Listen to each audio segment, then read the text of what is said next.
9장 26절부터 31절까지의 말씀입니다. 신약 사도행전 9장 26절부터 31절까지의 말씀입니다. 한 절씩 교독하여서 읽겠습니다. 사울이 예루살렘에 가서 제자들을 사귀고자 하나 다 두려워하여 그가 제자됨을 믿지 아니하니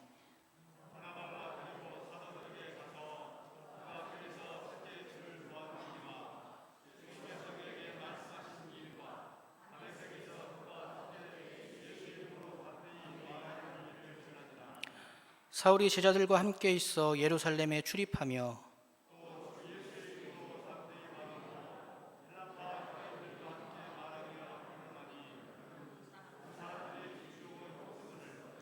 형제들이 알고 가이사랴로 데리고 내려가서 다소로 보내니라.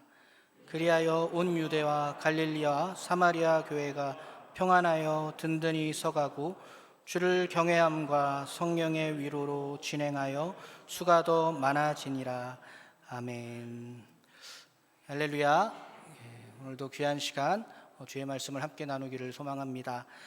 사람들 중에는 그런 사람들이 있는 것 같습니다. 깎아내리고 세워지지 못하게 방해하는 사람이 있고, 또 늘 위로하고 격려하며 사람을 잘 세우는 사람들, 또 그런 분들이 모인 좋은 교회가 있는 것 같습니다.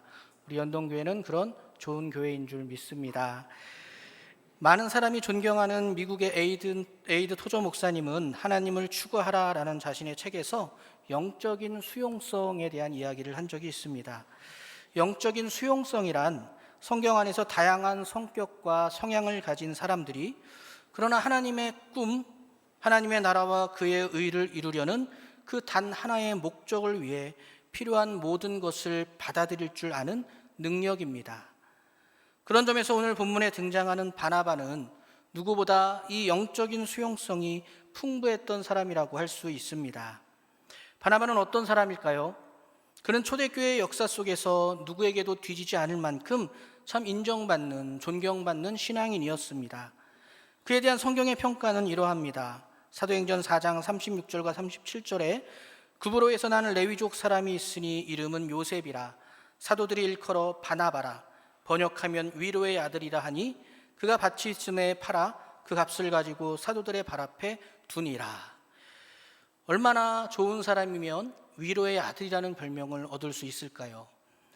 사도들에게 위로의 아들이라는 별명을 얻었던 사람, 받은 은혜에 감사하며 밭을 팔아 사도들의 발 앞에 놓기까지 신앙의 실천에 머뭇거림이 없던 사람, 그가 바로 바나바였습니다. 나중에 11장에 가서는 아예 바나바는 착한 사람이요 성령과 믿음이 충만한 자라고까지 성경은 칭찬합니다. 그런 바나바 덕분에 큰 무리가 죽게 더하더라고 성경은 증거합니다. 그러나 이 모든 업적보다도 바나바의 위대함은 사도 바울을 하나님의 역사 속으로 이끌었다는 점일 것입니다. 그렇습니다. 스데반을 죽이는 일에 앞장서기까지 그리스도인들을 협박했던 사울이 회심한 후 사도 바울이 되어 이방인 선교의 새 역사를 일으키기까지 바나바는 가장 결정적인 역할을 하게 됩니다. 그 역할의 첫 시작은 사도 바울을 자신의 편견을 넘어서 다른 사람들의 편견까지도 없애는 것이었습니다. 오늘 본문 27절의 말씀입니다.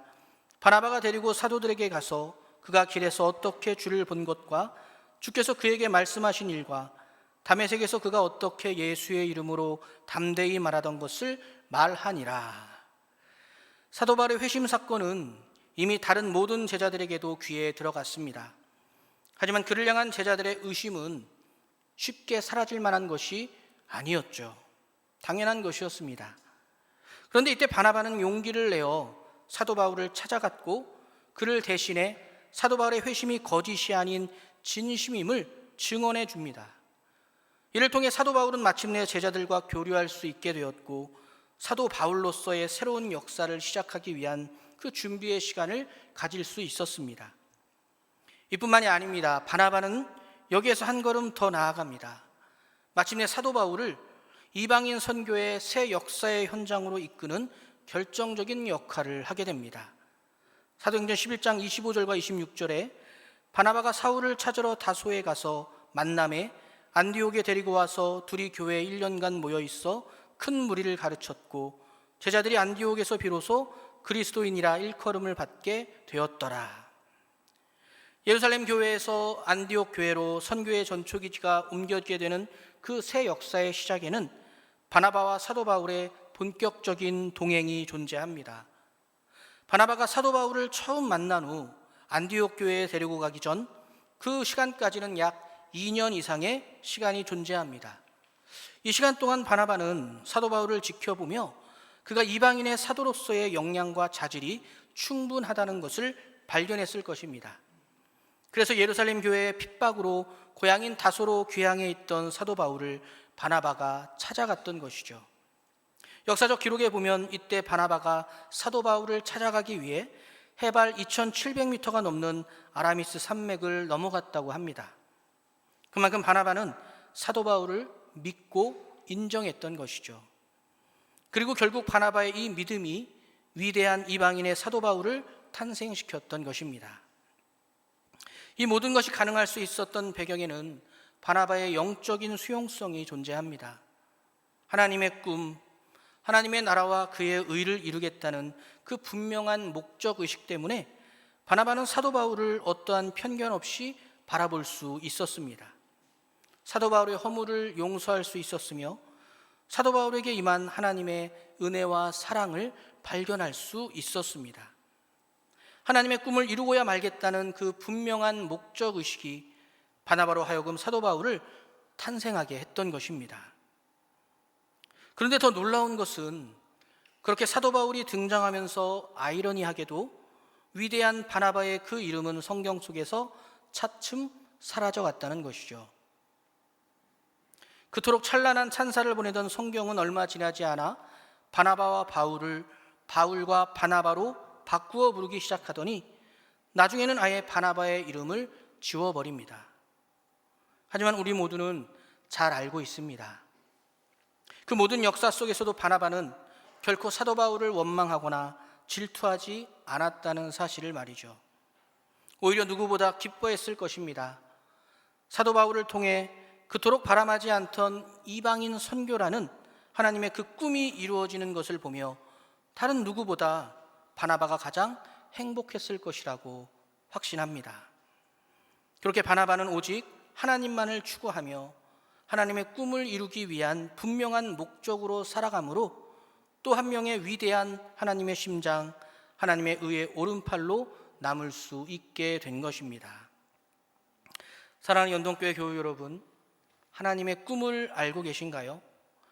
우리 연동교회를 통해 이루기 원하시는 하나님의 원대한 비전을 여러분도 함께 품고 계신가요? 그렇다면 우리는 사랑하는 내 옆에 지체에게 어떠한 편견도 가져서는 안 됩니다. 물질의 많고 적음 때문에 살아온 인생의 발자취가 다르다고 해서 내 자신의 성격과 성향과 맞지 않는다고 해서 편견을 갖거나 시기와 질투에 빠진다면 우리는 아직도 우리의 시선을 하나님의 꿈이 아닌 다른 곳으로 향하고 있다는 증거입니다.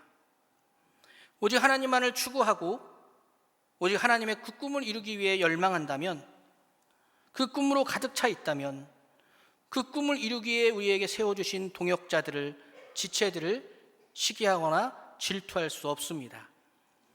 그렇게 하나 된 공동체를 통해 하나님의 꿈은 이루어졌고 그 공동체에 속했던 사람들은 위대한 하나님의 심장으로 의의 오른팔로 인정받을 수 있었습니다.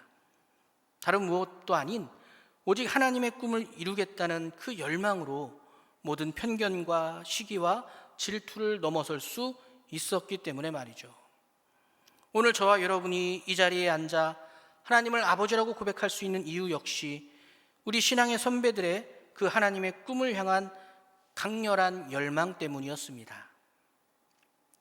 미국에 있는 UCLA라고 하는 대학의 의과대학 교수가 이제 머지않아 의학 공부를 마치고 바로 현지 병원에 나가서 환자들을 진찰하고 치료하게 될 학생들을 놓고 가르치고 있었습니다. 가르치는 중에 한 사례를 들어 학생들에게 질문을 했습니다. 아버지는 매독균에 걸려 있고 어머니는 폐결핵 환자이다. 여기서 아이 넷이 태어났는데 첫째 아이는 매독균으로 인해서 장님이 되었고 둘째 아이는 이미 병들어 죽었고 셋째 아이는 역시 이 부모들의 병 때문에 귀머거리가 되었고 넷째 아이는 결핵 환자가 되었다. 이런 때에 어머니가 또 임신을 했다. 이런 경우에 그대들이라면 어떻게 할 것인가? 학생들은 입을 모아 대답합니다. 유산시켜야 합니다. 아버지가 매독 환자요, 어머니가 폐결핵 환자이며 이미 낳은 아이 넷도 다 그 모양이 되었는데 당연히 유산시켜야 합니다. 그러자 교수는 점잖게 아주 정중하게 대답했습니다. 그대들은 지금 베토벤을 죽였다. 우리가 잘 알고 있는 위대한 음악가 베토벤은 바로 그런 환경 가운데서 1770년에 태어납니다. 아버지는 매독 환자요, 어머니는 폐결핵 환자요, 형제들도 다 병들어 그 모양이었으나 그 가운데서 태어나 57년 동안 작곡 활동을 했습니다. 이 이야기를 마치며 그 교수는 이렇게 이야기했습니다. 그대들은 환자들을 대할 때 이 사실을 잊지 말라. 그저 의학적인 지식만으로 모든 것을 평가하거나 결정해서는 안 된다. 인간의 지식 너머에 존재하는 놀라운 하나님의 역사를 절대로 잊지 말아야 한다. 그렇습니다. 편견은 위대한 베토벤을 죽일 수도 있는 것입니다. 시기와 질투는 가장 사랑하는 사람마저도 죽일 수 있는 아주 무서운 독입니다. 바나바가 하나님의 꿈이 아닌 자기 자신의 욕망에 사로잡혀 사도 바울을 바라보았다면 그는 결코 사도 바울과 함께하지 못했을 것입니다. 그랬다면 사도 바울이라는 위대한 역사는 요원했을지도 모르며 누구보다 바나바 역시 오늘날 이 위대한 바나바로 인정받지 못했을 것입니다.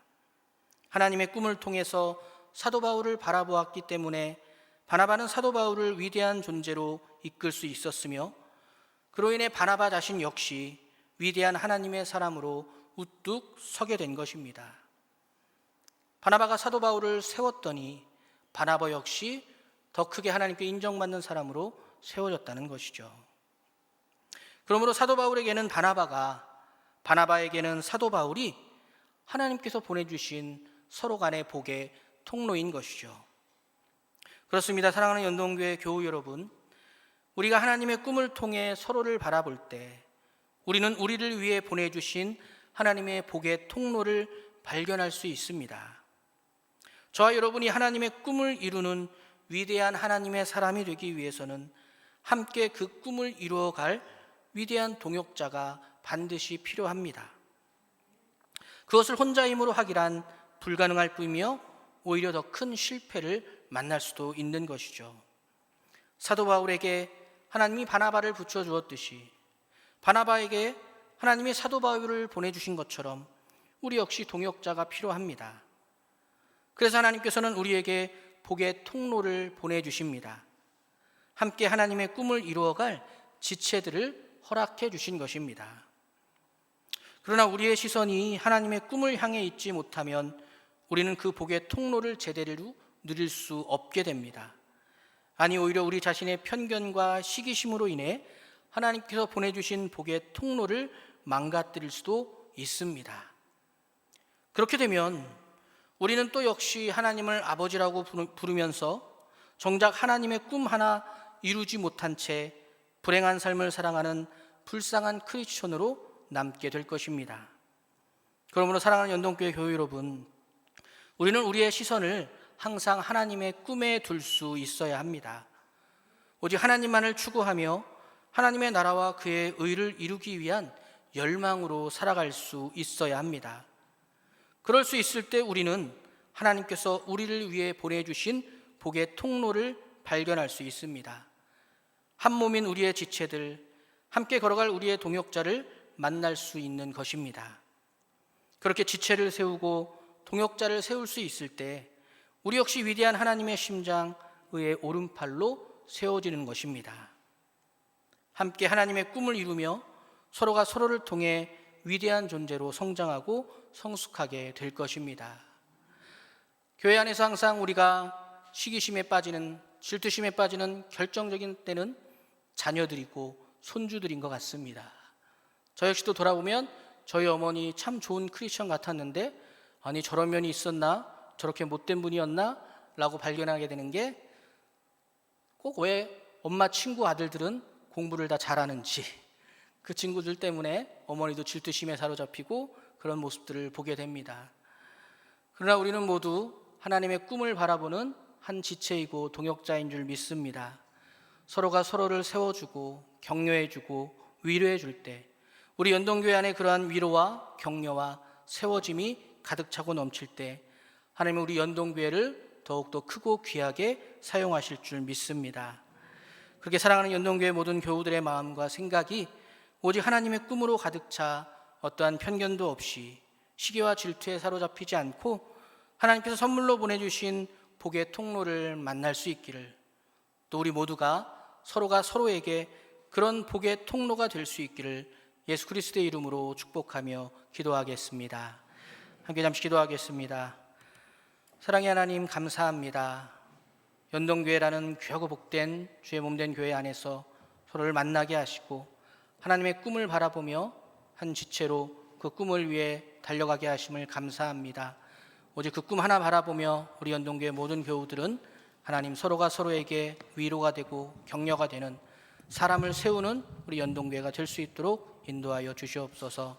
감사드리며 예수 그리스도의 이름으로 기도드렸습니다. 아멘.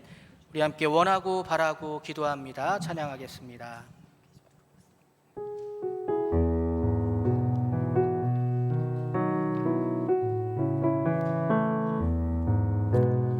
이 세상을 살아가는 동안에 나의 힘을 의지할 수 없으니 기도하고 낙심하지 말 것을 주께서 참 소망이 되시니 주의 길을 걸어가는 동안에 주의 길을 걸어가는 동안에 세상에 것 의지할 수 없으니 감사하고 낙심하지 말 것을 주께서 참 기쁨이 되심이라. 하나님의 꿈이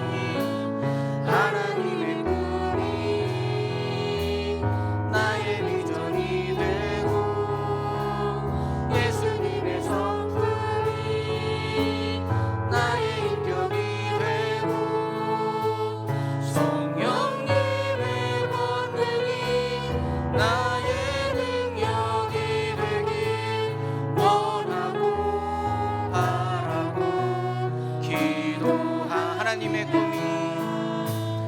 하나님의 꿈이